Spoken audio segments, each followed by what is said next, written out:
This podcast is proudly supported by GAIL India Limited under its Corporate Social Responsibility Initiative.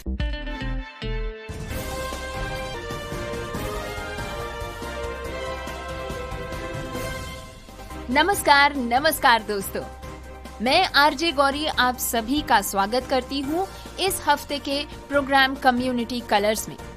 दोस्तों, इस programme community colours में हम सुनते हैं देश और दुनिया से आ रही ऐसी लेटेस्ट अपडेट्स, ऐसी जॉब अपॉर्चुनिटीज के बारे में, ऐसे प्लेटफॉर्म्स के बारे में जो कि सीधे ताल्लुक रखते हैं डिसेबिलिटी सेक्टर से।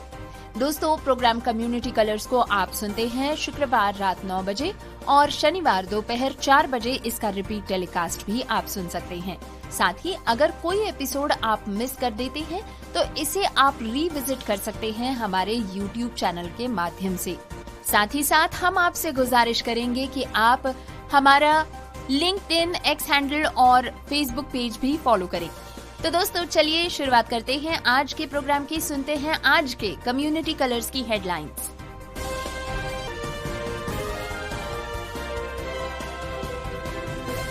पश्चिम बंगाल की राज्य सरकार ने वरिष्ठ नागरिकों, विधवाओं और दिव्यांगों के लिए मासिक पेंशन बढ़ाई। योगी सरकार की दिव्यांगों को बड़ी सौगात, बोर्ड बैठक में पेंशन को 1000 से 1500 करने की मंजूरी। योगी सरकार का बड़ा फैसला, दिव्यांग छात्राओं को मिलेगी मुफ्त ई-ट्राइसिकल। दिव्यांगों का सशक्तिकरण बदलेगा भारत की तकदीर, पर्पल इकोनॉमी बन पाएगी 150 मिलियन का नया बाजार। उज्जैन में विकलांग दंपत्ति से मारपीट, एफआईआर के बाद भी नहीं हुई कार्रवाई। दिव्यांग की हरकत पर नहीं करेंगे यकीन, घर में चल रहा था ऐसा खेल, छापा मारने पर पुलिस की फटी रह गई आंखें। पानीपत के दिव्यांग बच्चे को 35 लाख के बायोनिक अंग मंजूर। देहरादून में दिव्यांग ने साथी कारोबारियों पर लगाया धोखाधड़ी का आरोप। युद्ध में विकलांग हुए वियतनामी सैनिकों और शहीदों के दिवस की 19वीं वर्षगांठ के उपलक्ष्य में फिल्म सप्ताह का शुभारंभ। दिव्यांग पर्वतारोही को नौकरी का इंतजार, स्विगी जोमेटो की डिलीवरी, रैपिडो चला, परिवार पाल रहे देश के सर्वोच्च साहसिक पुरस्कार विजेता उदय कुमार। आत्मनिर्भर बन रहे दिव्यांग, गाजियाबाद में 65 दिव्यांगों को मिला स्थायी रोजगार का ठिकाना। प्रोग्राम कम्युनिटी कलर्स में अभी आपने सुनी आज के शो की हेडलाइंस। प्रोग्राम में अब समय हो चला है आगे बढ़ने का, तो बिना वक्त गवाए आइए सुनते हैं डिटेल्ड न्यूज बुलेटिन।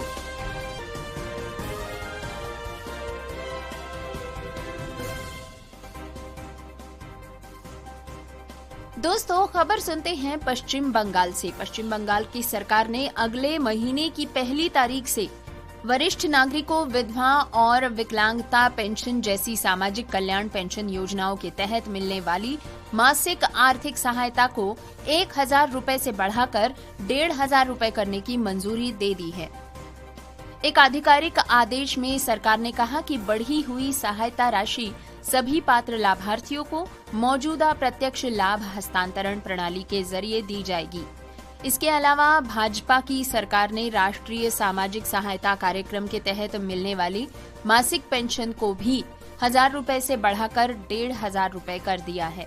इसके तहत इंदिरा गांधी राष्ट्रीय वृद्धावस्था पेंशन योजना, इंदिरा गांधी राष्ट्रीय विधवा पेंशन योजना और इंदिरा गांधी राष्ट्रीय विकलांगता पेंशन योजना के लाभार्थियों को 1 अगस्त 2026 से ही डीबीटी के जरिए भुगतान किया जाएगा।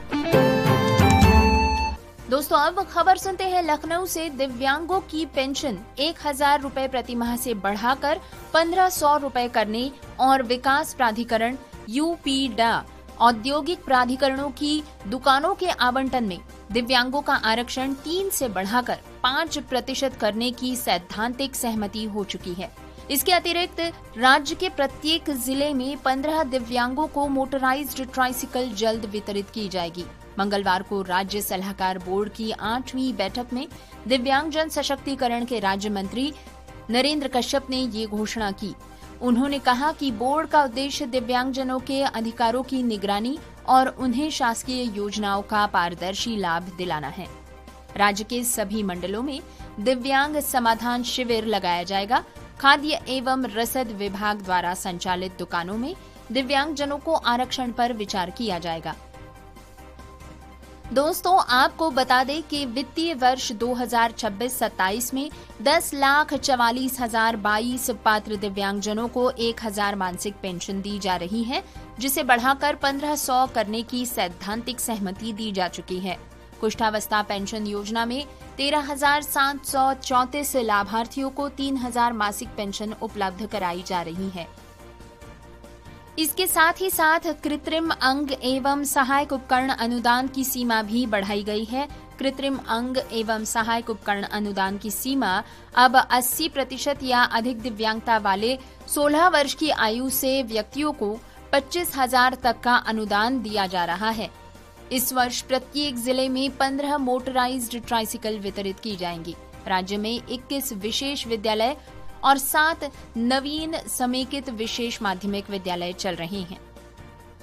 दृष्टिबाधितों के लिए ब्रेल पद्धति से शिक्षा दी जा रही है। उनको 4,000 रुपए प्रति माह पेंशन भी दी जा रही है।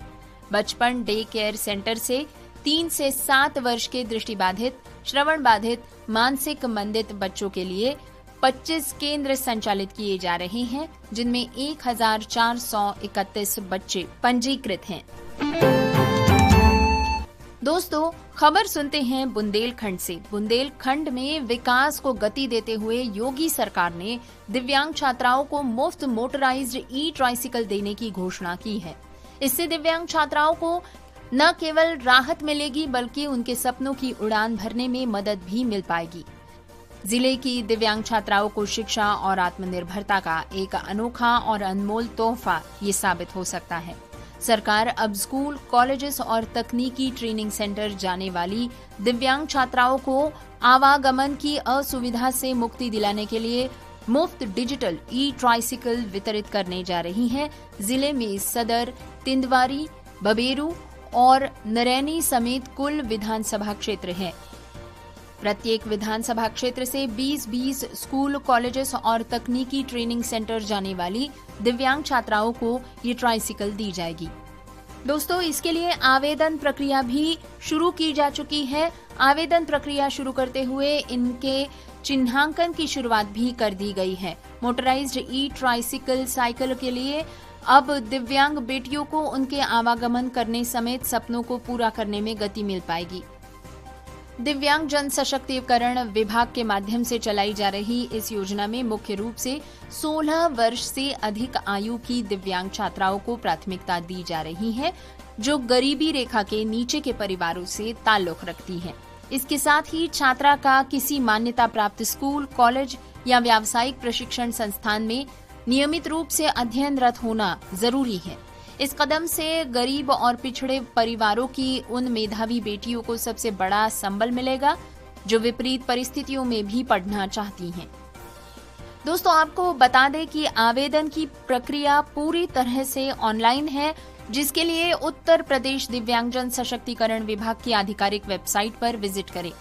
आवेदन के लिए मुख्य दस्तावेज है मुख्य चिकित्सा अधिकारी द्वारा दिव्यांगता प्रमाण पत्र या यूडीआईडी कार्ड, आय या जाति प्रमाण पत्र, आधार कार्ड और स्कूल या कॉलेज में अध्ययनरत होने का प्रमाण अनिवार्य है।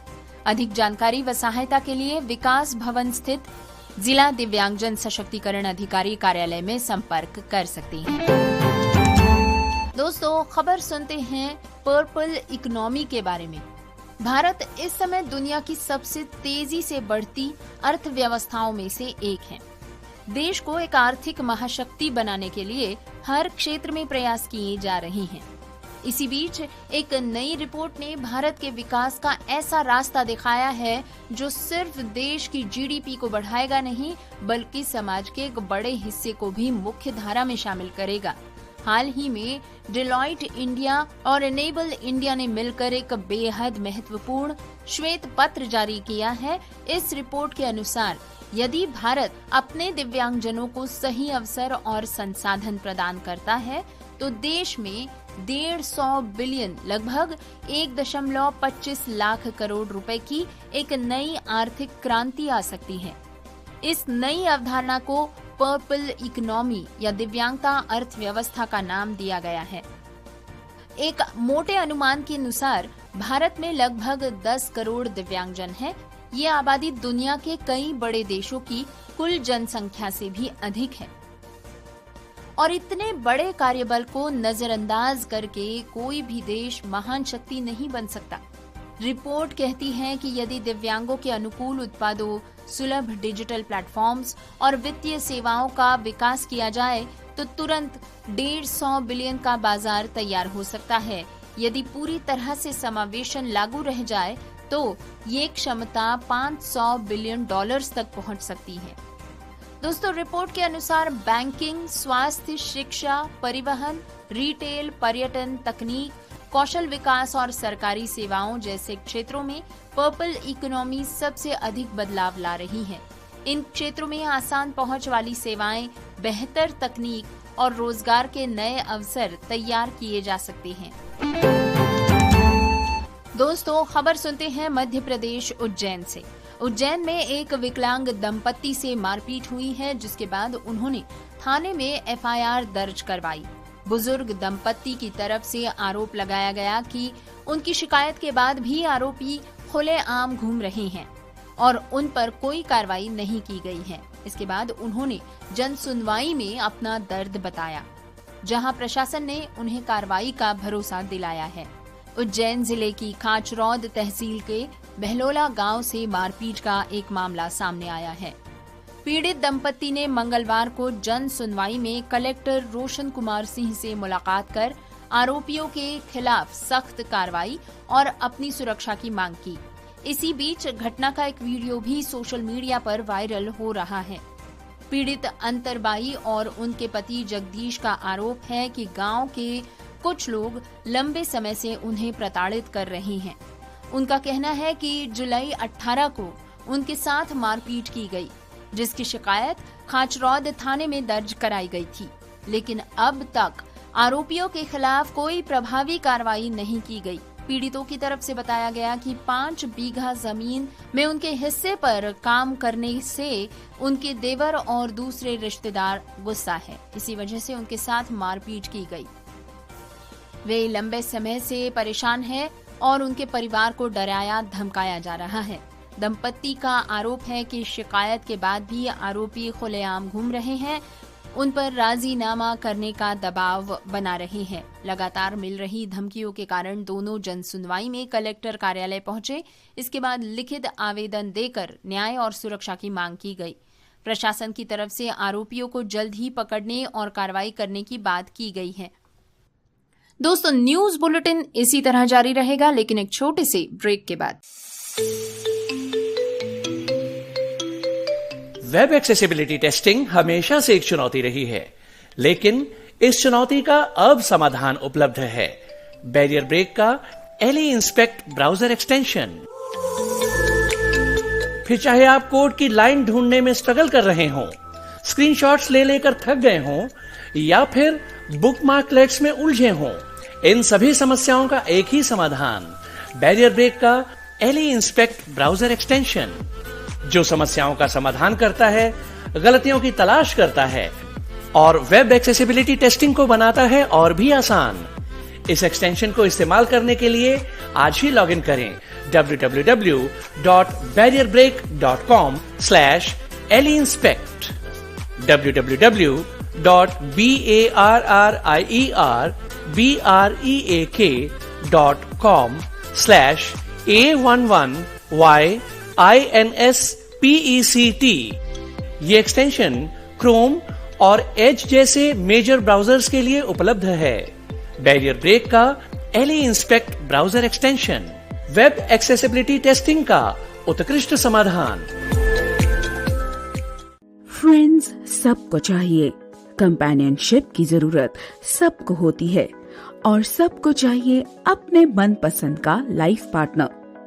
लेकिन पर्सन्स विद डिसेबिलिटीज के लिए ये इतना आसान नहीं होता। एक तो सोशल स्टिग्मा और ऊपर से ज्यादातर एप्स इनएक्सेसिबल। अब हो जाइए टेंशन फ्री, क्योंकि आपके लिए लॉन्च हो चुकी है इंडिया की ओनली इंक्लूसिव और एक्सेसिबल सोशल ऐप। जी हाँ, बड़ी अप नेटवर्क ऐप, जहां आप बना सकते हैं फ्रेंड्स, ढूंढ सकते हैं कंपेनियन और पा सकते हैं अपना लाइफ पार्टनर भी। तो आज ही डाउनलोड कीजिए बड़ी अप नेटवर्क ऐप और बढ़ाए एक कदम दोस्ती की ओर। Available in Hindi and English. ज्यादा जानकारी के लिए आप ईमेल कर सकते हैं admin@buddyyup.network पर। बड़ी अप नेटवर्क, अब दोस्त ढूंढने की छुट्टी। CSRL सुपर 30 अब IIT का सपना सिर्फ सपना नहीं रहेगा। बहुत से पर्सन्स विद डिसेबिलिटीज IIT में पढ़ना चाहते हैं, लेकिन एक्सेसिबल स्टडी मटेरियल्स, सही मेंटोरिंग और एक्सपर्ट गाइडेंस न मिलने के कारण ये सपना अधूरा रह जाता है। अब आपके इस सपने को पूरा करेगा CSRL super 30 residential mentorship programme. अगर आप एक डिसेबल्ड स्टूडेंट हैं और free mentoring, experience faculty, residential facility और बेहतरीन गाइडेंस चाहते हैं, तो आज ही जुड़िए CSRL सुपर 30 से और अपने सपने को साकार कीजिए। सिर्फ 30 सीट्स अवेलेबल हैं। देर ना करें, आज ही रजिस्टर करें। कॉल कीजिए 7428582416 पर या फिर ईमेल कीजिए shivam.sharma@csrl.in पर। अब IIT का सपना सिर्फ सपना नहीं रहेगा। बहुत से पर्सन्स विद डिसेबिलिटीज IIT में पढ़ना चाहते हैं, लेकिन एक्सेसिबल स्टडी मटेरियल, सही मेंटरिंग और एक्सपर्ट गाइडेंस न मिलने के कारण ये सपना अधूरा रह जाता है। अब आपके सपने को पूरा करेगा CSRL super 30 residential mentorship programme. अगर आप एक डिसेबल्ड स्टूडेंट हैं और free mentoring, experienced faculty, residential facility और बेहतरीन गाइडेंस चाहते हैं, तो आज ही जुड़े CSRL सुपर 30 से और अपने सपने को साकार कीजिए। सिर्फ 30 सीट्स अवेलेबल हैं, देर ना करें, आज ही रजिस्टर करें। कॉल 7428582416। ईमेल करें shivam.sharma@csrl.in। मिलिए रखेचा फिनसर्व की फाउंडर और शक्ति मेघा रखेचा से, जिनका मानना है कि अक्सर लिमिटेशंस आंखों से नहीं, सोच से बनती हैं और इसी सोच की वजह से कई लोग, खासकर जो ब्लाइंड या विजुअली इम्पेयर्ड हैं, उन्हें फाइनेंशियल सर्विसेज से दूर रखा गया है। सबसे ज्यादा मुश्किल होता है हेल्थ इंश्योरेंस और टर्म इंश्योरेंस लेना। जहां प्रोटेक्शन सबसे जरूरी है, वहीं एक्सेस सबसे कम दिया गया है। लेकिन अब नहीं, रखेचा फिनसर्व के साथ हम सिर्फ पॉलिसीज नहीं देते, हम देते हैं समझ, रिस्पेक्ट और इक्वल अपॉर्चुनिटी। हम इंश्योर करते हैं कि आपको मिले सही health insurance, reliable term insurance और पूरी फाइनेंशियल सिक्योरिटी बिना किसी बायस के, क्योंकि हम मानते हैं आपका हक किसी से कम नहीं। तो इंतजार क्यों, आज ही जुड़िए रखेचा फिनसर्व के साथ। Call or WhatsApp 9711154808 to get insured. Rakecha FinServ, financial planning for everyone without barrier. Break के बाद आप सभी का स्वागत है। न्यूज बुलेटिन जारी है, बढ़ते हैं अगली खबर की ओर।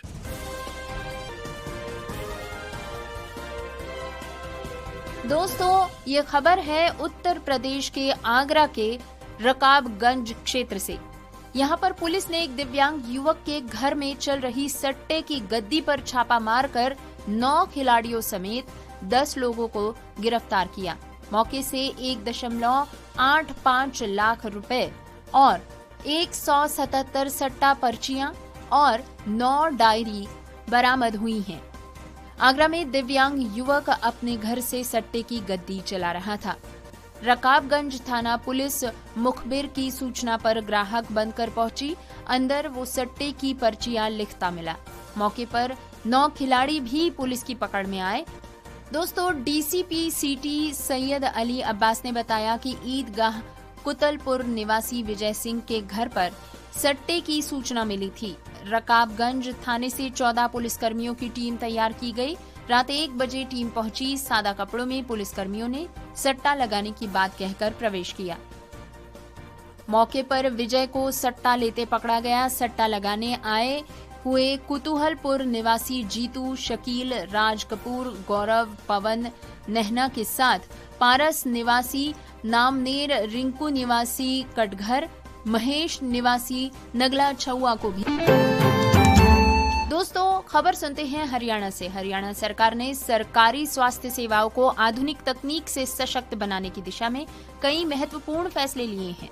Haryana medical services corporation limited के निदेशक मंडल की 40वीं बैठक में पानीपत के एक दिव्यांग बच्चे को लगभग 35 लाख रुपए की लागत से अत्याधुनिक बायोनिक कृत्रिम अंग उपलब्ध कराने को मंजूरी दे दी गई है।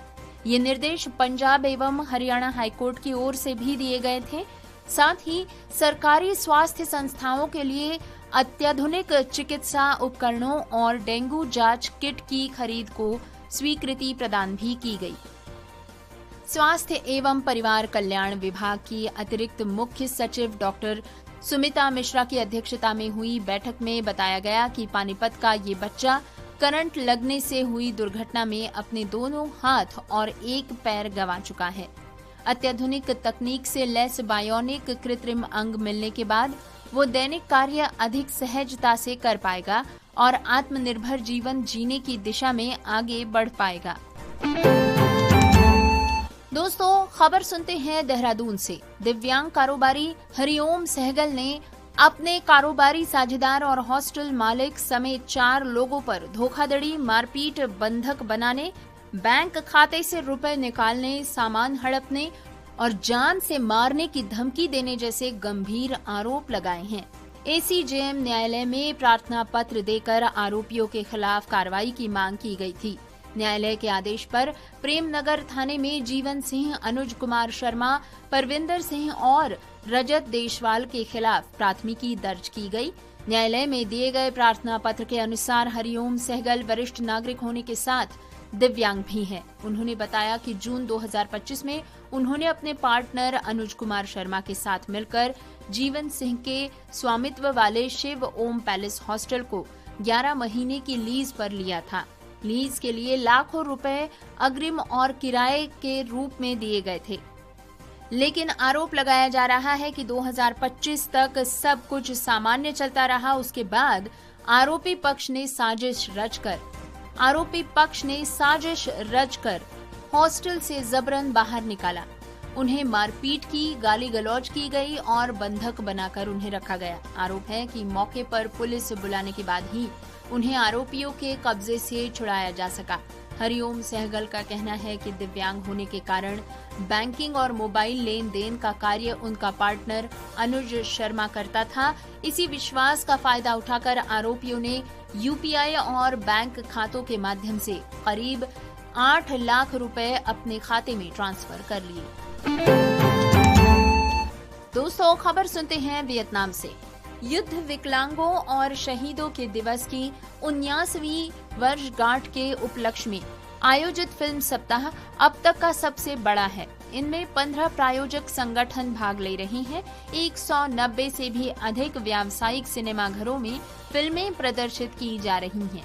21 जुलाई की शाम को हनोई में संस्कृति, खेल और पर्यटन मंत्रालय ने युद्ध विकलांगों और शहीदों के दिवस 27 जुलाई 1947, 27 जुलाई 2026 की 79वीं वर्षगांठ के उपलक्ष्य में आयोजित फिल्म सप्ताह का उद्घाटन समारोह आयोजित किया था।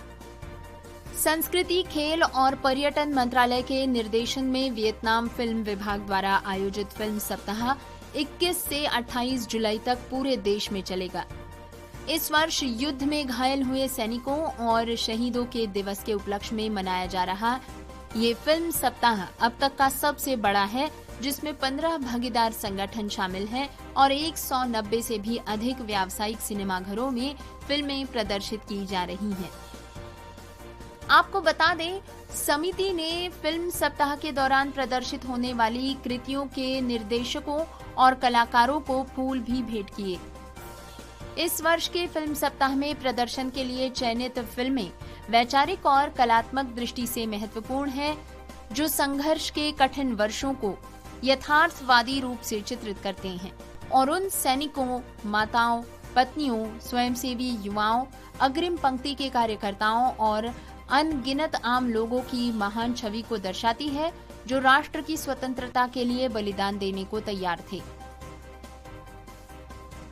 इसमें वियतनामी सिनेमा की प्रतिनिधि कृतियां भी शामिल हैं, जैसे निर्देशक जन कलाकार डोंग नॉट मिंग द्वारा निर्देशित डोंट बर्न, निर्देशक मेधावी कलाकार गुएन ह्यू मुई द्वारा निर्देशित the scent of burning grass आदि फिल्में शामिल हैं। दोस्तों, आपको बता दें कि समारोह के एक भाग के रूप में आयोजन समिति ने घायल सैनिकों, बीमार सैनिकों, शहीदों के परिजनों, क्रांति में योगदान देने वाले लोगों और वियतनाम के हनोई में नीतियों के हकदार परिवारों को कृतज्ञता के प्रतीक के रूप में उपहार भी भेंट किए। दोस्तों, अब एक खबर सुनते हैं सर्वोच्च साहसिक पुरस्कार विजेता उदय कुमार की। एक समय आत्महत्या का विचार आया, लेकिन बेटे के एक सवाल ने जिंदगी बदल दी। इसके बाद उदय कुमार ने दुनिया की ऊंची चोटियों पर तिरंगा फहराकर देश का सर्वोच्च साहसिक सम्मान हासिल किया।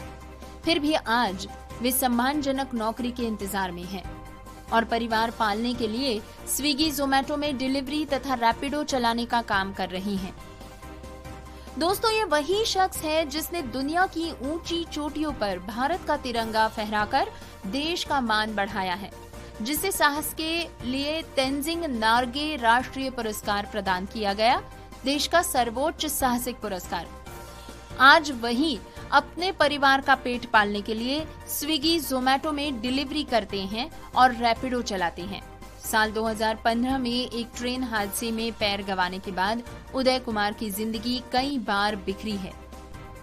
उदय कुमार को कभी लगा कि अब जीने का कोई मतलब नहीं बचा, लेकिन 3 साल के बेटे के एक मासूम सवाल, पापा झूला क्यों लगा रहे हैं, ने उन्हें मौत के मुंह से खींच लिया। उसी दिन उन्होंने भविष्य में कभी हार न मानने की कसम खा ली। उन्होंने अपने टूटे हुए सपनों को फिर से जोड़ा, दुनिया की ऊंची चोटियों पर तिरंगा लहराया।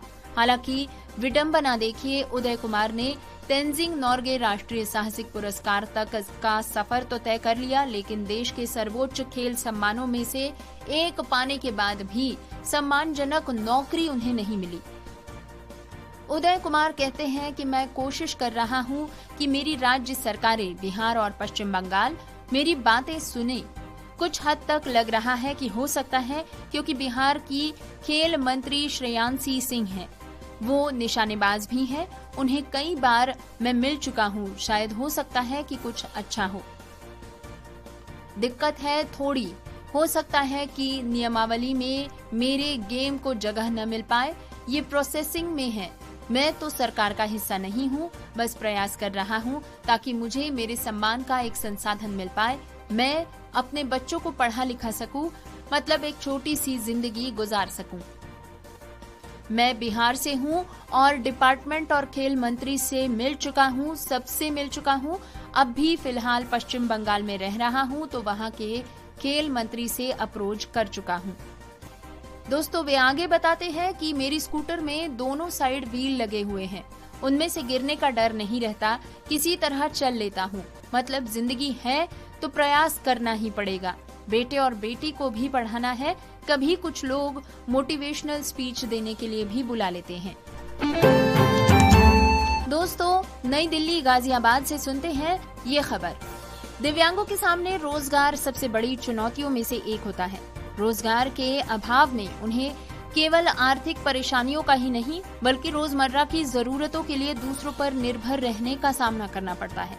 इसी समस्या को देखते हुए गाजियाबाद जिला प्रशासन ने दिव्यांगों को आत्मनिर्भर बनने की दिशा में एक महत्वपूर्ण पहल शुरू की है। इस पहल के तहत दिव्यांगों को स्थायी रूप से छोटी दुकान, खोखा उपलब्ध कराई जाएगी, ताकि वो अपना स्वयं व्यवसाय शुरू कर सके।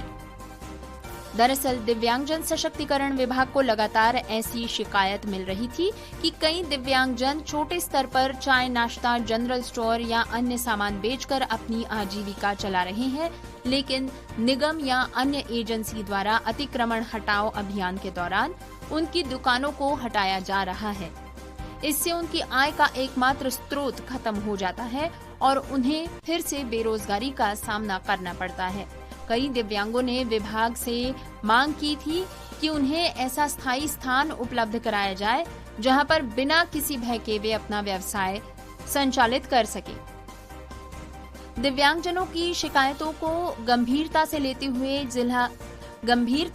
हुए जिलाधिकारी ने दिव्यांगजन सशक्तिकरण विभाग को निर्देश दिए कि दिव्यांगजनों के लिए रोजगार उपलब्ध कराने की दिशा में ठोस कार्रवाई की जाए। इसके बाद विभाग ने विभिन्न स्थानों को चयन कर पात्र दिव्यांगों को छोटी दुकानों को संचालित करने के लिए विभागों से अनुमति दिलवाई, ताकि भविष्य में किसी भी तरह की कार्रवाई के दौरान दुकानों को हटाया ना जाए, दिव्यांग निर्बाध रूप से अपना व्यवसाय जारी रख पाएं। दिव्यांगजन सशक्तिकरण अधिकारी अंशुल चौहान ने बताया कि अब तक 65 दिव्यांगों को स्थायी दुकान के लिए अनुमतियां उपलब्ध कराई जा चुकी हैं। सभी लाभार्थियों को व्यवसाय संचालन के लिए आवश्यक प्रशासनिक अनुमतियां भी दिलाई गई है, जिससे किसी भी विभाग द्वारा उनकी दुकानों को हटाने की आशंका नहीं रहेगी। उन्होंने बताया कि विभाग को और भी आवेदन प्राप्त हुए हैं जिन पर कार्रवाई की जा रही है। जल्द ही 40 अन्य दिव्यांगों को भी दुकान के लिए अनुमतियां उपलब्ध कराई जाएंगी। Hello and welcome to another episode of justice connect. आज हम 4 नए डिसेबिलिटी राइट्स जजमेंट्स की बात करेंगे जो इस हफ्ते आए हैं। सबसे पहला जजमेंट है सुप्रीम कोर्ट का in a case called Union of India versus Baliram. ये एक ऐसा केस है जिसमें there was somebody who was working for the Central Reserve Police Force। जब वो रिक्रूट हुए थे तब उन्हें एज अ ड्राइवर रिक्रूट किया गया था, तब उनको कोई डिसेबिलिटी नहीं थी। बाद में ही सस्टेन्ड विजुअल डिसेबिलिटी, जिसकी वजह से उनको 11 मार्च 1998 को सर्विस में से हटा दिया गया, ये बोलते हुए कि अब आप इस काम के लिए फिट नहीं हैं। वो पहले हाई कोर्ट गए, हाई कोर्ट ने कहा कि रिप्रेजेंटेशन लिखो और डिसाइड होगा। रिप्रेजेंटेशन का कोई फेवरेबल डिसीजन नहीं आया, फिर वो फिर से हाई कोर्ट गए। तो तब हाई कोर्ट ने, भले ही उनका केस पेंशन के बारे में था, बट हाई कोर्ट ने कहा 1995 एक्ट में ये प्रोविजन था सेक्शन 47 कि कोई डिसेबल्ड हो जाए सर्विस में तो उसको अल्टरनेटिव पोस्ट देनी है या सुपरन्यूमररी पोस्ट देनी है। तो इसको ध्यान में रखते हुए ही was directed to be given an alternative posting. इस चीज़ को गवर्नमेंट ने डिवीजन बेंच के सामने चैलेंज किया, जिसने अफर्म किया जजमेंट, और फिर फाइनली वो आए गवर्नमेंट वाले, यूनियन ऑफ इंडिया वाले सुप्रीम कोर्ट में। So for 30 years the case went on and supreme court ने इस पर भी बहुत आपत्ति जताई है कि एक डिसेबल्ड इंसान को अपने लॉफुल एंटाइटलमेंट से आप लोग 30 years तक लड़ते रहे कि नहीं देंगे, ये बोलते हुए। Ultimately, when the case came before the Supreme Court, the argument of the Union of India was that, number one, this person, there was no way in which he could be given any service because his disability had come in, therefore he could not be accommodated elsewhere. दूसरा, उन्होंने कहा कि CRPF 10 सितंबर 2002 को exempt हो गया था section 47 के ambit से।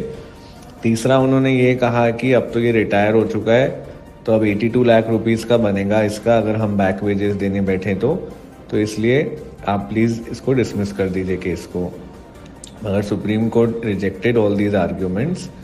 इट सेड कि सेक्शन 47 क्लियर है पिछले एक्ट का 95 के कि आपको अकोमोडेट करना ही है ऐसे इंसान को, एंड गवर्नमेंट को ये पता होना चाहिए था, उन्होंने इतना लिटिगेशन भी करना नहीं चाहिए था।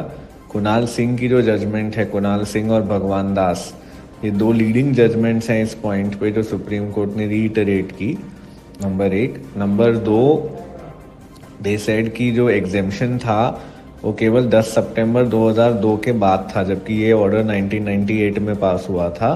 So at that time no exemption was permissible for CRPF also from the provision of this act. And तीसरा, इन्होंने ये आर्ग्यू किया था गवर्नमेंट ने कि उस बंदे ने सेक्शन 47 तो यूज़ ही नहीं किया, उसने तो ये आर्ग्यूमेंट ली कि मेरे को पेंशन दे दो क्योंकि मेरे को सर्विस से हटा दिया गया है। So that being so, the high court could not have given him relief under section 47। तो सुप्रीम कोर्ट ने कहा कि जस्ट बिकॉज उस बंदे को पता नहीं था इस सेक्शन के बारे में, ये चीज़ हम उसके अगेंस्ट नहीं होल्ड कर सकते, क्योंकि हाई कोर्ट जो रिट कोर्ट है to provide justice in a matter, they can go beyond what the case of the party also is. And उनको अगर लगता है कि रिलीफ बनता है तो they must give it. तो उन्होंने कहा कि हाई कोर्ट ने कुछ गलत नहीं किया और उन्होंने 1,25,00,000 रुपीज़ बोला उस बंदे का अल्टीमेटली जो कॉम्पनसेशन अमाउंट बनता है. आप कल्पना करिए 1,25,00,000 रुपीज़ देने को कहा एंड लीगल सर्विस अथॉरिटी को बोला कि इनको हेल्प करो कि कहाँ एफडी वगैरह में डालना है. तो ये एक बहुत अच्छा जजमेंट है. दूसरा एक है केस जो दिल्ली हाई कोर्ट का है, that is also a very good judgement called वो प्रीति वैद के केस में, union of India versus Preeti Vaid. वो एक ऐसा केस है जिसमें मल्टीपल स्क्लेरोसिस को रिजर्वेशन का बेनिफिट मिलना चाहिए क्या जॉब्स में, ये issue the court has considered and they have dealt with a case where somebody was denied reservation, ये बोलते हुए कि सेक्शन 34 में जो डिसेबिलिटी स्पेसिफाइड है उसमें मल्टीपल स्क्लेरोसिस नहीं है रिजर्वेशन के लिए. बट हाई कोर्ट ने कहा कि आप सेक्शन 34 को सही से नहीं पढ़ रहे. उसका फर्स्ट पार्ट जो है वो कहता है कि 4% रिजर्वेशन देना है बेंचमार्क डिसेबिलिटी को, और सेकेंड पार्ट जो है वो स्पेसिफाई करता है कौन सी डिसेबिलिटियों को देना है. तो जस्ट बिकॉज सेकेंड पार्ट में मल्टीपल स्क्लेरोसिस नहीं है इसका मतलब ये नहीं कि रिजर्वेशन नहीं दिया जाएगा, so long as benchmark disability की कंडीशन मीट हो रही है. और उन्होंने पाया कि this person had 45% benchmark disability, therefore that parameter is met and reservation must be given. दूसरी चीज़ ये जजमेंट में इंटरेस्टिंग है कि जो हम हमेशा बोलते हैं कि ब्लड डिसऑर्डर या क्रॉनिक न्यूरोलॉजिकल कंडीशन वालों को या स्पीच एंड लैंग्वेज डिसेबिलिटी वालों को रिजर्वेशन नहीं दी गई है एम्प्लॉयमेंट में, उसका ये एक आंसर हो सकता है कि जस्ट बिकॉज वो स्पेसिफाइड लिस्ट में नहीं है 34(1) वाली, तो इसका मतलब ये नहीं कि इनको रिजर्वेशन नहीं दी जाएगी. कोर्ट ने ये भी कहा कि मल्टीपल स्क्लेरोसिस में एक मेंटल एलिमेंट भी है मेंटल इलनेस का, तो वो मेंटल इलनेस के डेफिनेशन में भी आएगी जिसको रिजर्वेशन का बेनिफिट दिया जा रहा है 34(1)(d) के अंतर्गत. तो इट्स अ गुड जजमेंट. अब आते हैं एक जजमेंट है झारखंड हाई कोर्ट की, कृत Yadav versus state of Jharkhand. ये एक केस था जिसमें एक बंदे को डिसेबिलिटी थी और उसने झारखंड डिसेबिलिटी कमिश्नर को जाके बोला कि कोई समबडी एल्स मेरे लैंड पे ऑब्स्ट्रक्शन क्रिएट कर रहा है और मुझे ठीक से रहने नहीं दे रहा इस लैंड पे. तो झारखंड SCPD ने एक ऑर्डर इशू किया वो दूसरे बंदे को बोलते हुए कि आप इसकी लैंड पे नहीं आ सकते, और रेवेन्यू अथॉरिटीज़ को भी कहा कि इसके लैंड रिकॉर्ड इनके फेवर में, डिसेबल्ड इंसान के फेवर में कर दो. उस चीज़ को हाई कोर्ट में चैलेंज किया गया. हाई कोर्ट ने ये ऑर्डर खारिज कर दिया. दे सेड कि इसमें डिसेबिलिटी का कोई लेना देना नहीं है. Just because that person has a disability does not mean that the SCPD comes into play. इसका रिलीफ सिविल कोर्ट ही जाना है and he should have done that in the first instance. Just because उसको disability है तो इसलिए SCPD कोई relief दे देगा और रेवेन्यू रिकॉर्ड्स को मॉडिफाई कर लेगा, ये परमिसिबल नहीं है. So this is also a correct judgment in law, because many people think that the SCPDs are the be all and end all for all legal matters concerning PWD. That is not so. चौथा जो judgement आया है वो Delhi high court का है, which is of a case called Prashant Bhairao versus National Seed Corporation Bhaurao. ये एक ऐसा केस है जिसमें इशू ये था कि एक हियरिंग इम्पेयर्ड पर्सन को एक मार्केटिंग के जॉब में रिस्पोंडेंट में उसने अप्लाई किया था, उसका डॉक्यूमेंट वेरिफिकेशन भी हो गया था, but subsequently he was rejected saying कि आपका जो डिग्री है वो एग्रीकल्चर, उनका रिक्वायरमेंट ये था कि of to be BSc in agriculture. इस बंदे का था BSc in agriculture, business management and marketing. तो उन्होंने कहा कि हमने सिर्फ एग्रीकल्चर का ही BSc माना है और हमने कोई इक्विवेलेंट भी नहीं माना. तो ऐसा लैंग्वेज नहीं लिखा है कि और any equivalent degree will be considered, तो ये वाली डिग्री को हम नहीं मान सकते. तो हाई कोर्ट ने ये बात को अफर्म किया क्योंकि हाई कोर्ट ने कहा कि ये सही है, इस बंदे की degree is not what they were looking for, और हम एज अ हाई कोर्ट इसमें नहीं जा सकते कि कौन सी डिग्री कौन सी से इक्विवेलेंट है, क्योंकि ये नेशन वाइड एग्जाम है. अगर हम हर स्टेट में इक्विवेलेंट देखते जाएंगे तो बहुत लोग बहुत डिग्रियाँ सामने लेकर के आएंगे और कहेंगे कि वो इक्विवेलेंट है इस BSc एग्रीकल्चर से, तो as a court we can't go into that. तो उन्होंने जो रिजेक्ट किया सही किया, क्योंकि एलिजिबिलिटी ही एस्टैब्लिश नहीं हुई थी इस इंसान की।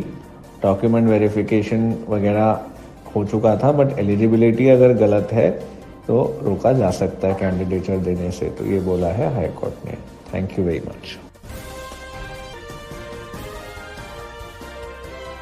दोस्तों, ये था आज का प्रोग्राम कम्युनिटी कलर्स। दोस्तों, आप प्रोग्राम कम्युनिटी कलर्स और साथ ही साथ रेडियो उड़ान के अन्य कार्यक्रमों के बारे में क्या सोचते हैं, हमें जरूर लिख भेजिए। आप अपने सुझाव, अपने फीडबैक हमें YouTube के कमेंट सेक्शन में भी लिख सकते हैं।